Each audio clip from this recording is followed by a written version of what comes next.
Hello guys, welcome to my new vlog.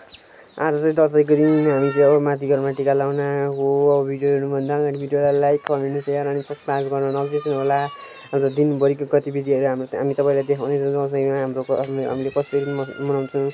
हाम्रो विशेष festival भनेकै दसैँ तिहार हो नि त। अब हेर्दै गर्नु होला हामीले अब कसरी मनाउँछौँ दसैँ तिहार। अनि तपाईँहरूलाई अलिअलि भनी क्याप्चर गर्दै देखाउनेछौँ। यहाँ चाहिँ हाम्रो सबैजना परिवारै भेला भइसक्यौँ। अब यहाँ हुनमा के भनेको अब दिदीहरू हुनुहुन्न, अनि अब आफ्नो दाजु हुनुहुन्न। अब दाजु परदेशमा भएकोले अनि यहाँ चाहिँ आमा चाहिँ भित्र अब टिकाको तयारी गर्दै हुनुहुन्छ। बहिनी पनि यता उता आमासँग खेलिरहेको छ। अनि हाम्रो यो चाहिँ भयो जमरा, अनि आमाले चाहिँ टिकाको तयारी गर्दै हुन्छ। अनि बुवा दसैँमा भएर पनि होला खुसी पनि हुन्छ।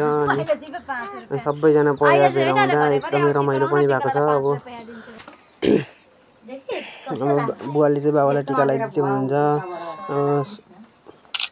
मेरो मात्र कुरा के सुनाउनु, अब आशिक पनि सुनौँ न आमा बुवाहरूको। आशिक मुनमुनै भए पनि राम्रो दिन है बा। सबैको हाई हाई भएर बस्नु, हाई हाई हुनु परोस्।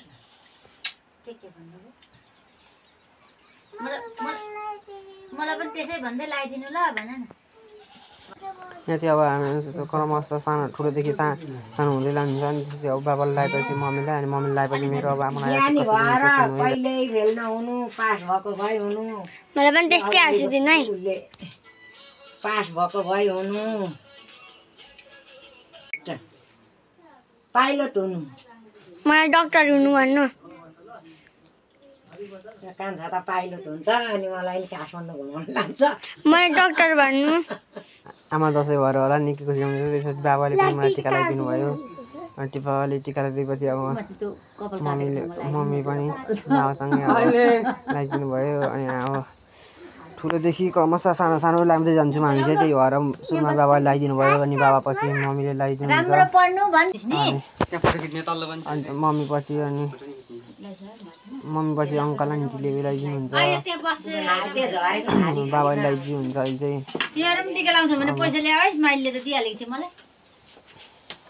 भाइहरू चाहिँ उता खेल्नेमै बिजी छन्। अब मलाई आन्टीले लगाइदिनु भयो। आन्टीले लगाइदिइसकेपछि आन्टीले लगाइदिइसकेपछि अङ्कलले लगाइदिनुहुन्छ। अनि चाहिँ हाम्रो टिका लाउने कार्यक्रम घरमा चाहिँ सकिन्छ। टिका लाउने कार्यक्रम घरमा चाहिँ सकिन्छ। अनि त्यसपछि अलिक तल जानुपर्छ टिका लाउन। मान्छे छन् कि छैनन् अब हेरौँ। अब अनि त्यहाँ लगाइसकेपछि चाहिँ मामालाई जानुपर्छ टिका लाउन।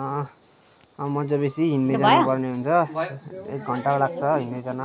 टाढा पनि छैन। अनि त्यही माथि ढिलो पनि भइसकेको थियो। अनि अब यता मैले चाहिँ खाइसकेँ। अनि यता बहिनी, मम्मी, आन्टी, बहिनीहरू खाँदै हुन्छ। अनि हामी 3-4जना यता बसिरहेको छौँ। यता साइडको अङ्कल, म, अनि मम्मी र बाबा।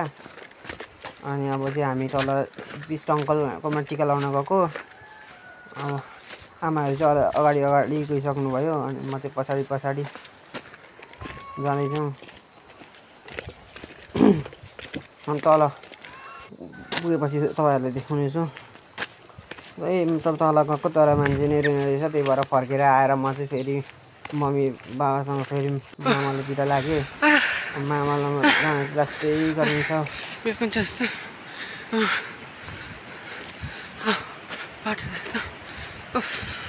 मर्ने बेला भयो। मम्मी चाहिँ पछाडि हुन्छ। अब धेरै छिटो हिँड्न सक्नुहुन्न नि त। म चाहिँ अगाडि हिँडिरहेको थिएँ। अनि मभन्दा अगाडि बाबा हुनुहुन्थ्यो। अनि त्यसै गरी हामी चाहिँ अब यहाँ मामालाई पुग्यौँ। अब यो घरमा टिका लगाएर अनि अर्को घर पनि जानुपर्ने छ। यहाँ बसिरहेको थियौँ। फेरि आजै फर्किनु पर्ने। अनि त्यही भएर हामी चाहिँ टिका लगाउन बस्यौँ। बाबालाई लगाइदिनु भयो सुरुमा टिका। अनि त्यसपछि मम्मीलाई लगाइदिनु हुन्छ। अनि मलाई लगाइदिएर चाहिँ आशिक कसरी हुन्छ सुनौँ है त। धेरै धेरै पढ्नु, कप्तान हुनु, जागिर ठुलो ठुलो खाने हुनु, सबैले मान्ने गुन्ने हुनु, धेरै पढेर जागिर ठुलो खाएर जागिरे नै केटी भेट्नु परोस्।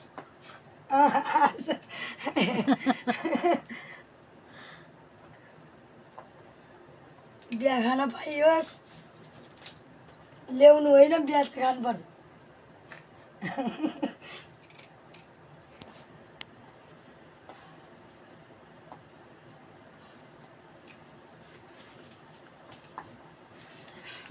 ए आमालाई ढोग्नु हुँदैन यसो गर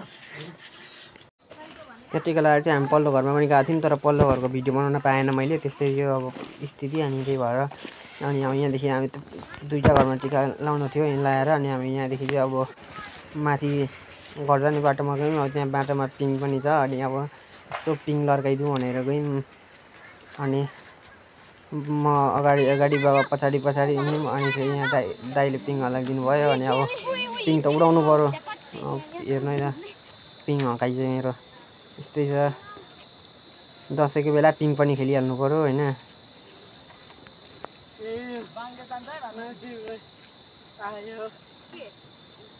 मम्मीले चाहिँ लडिन्छ भन्ने मचाउन छोड्नेवाला छुइनँ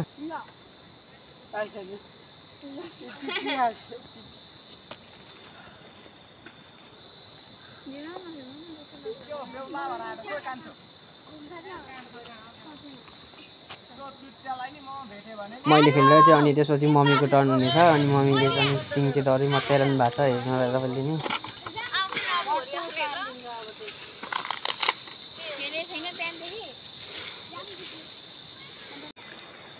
हामी चाहिँ पिङ खेलेर अब यहाँदेखि हिँड्नु पनि सक्यौँ नि त अनि त्यो माथि रात धेरै राति पनि भइसक्यो अब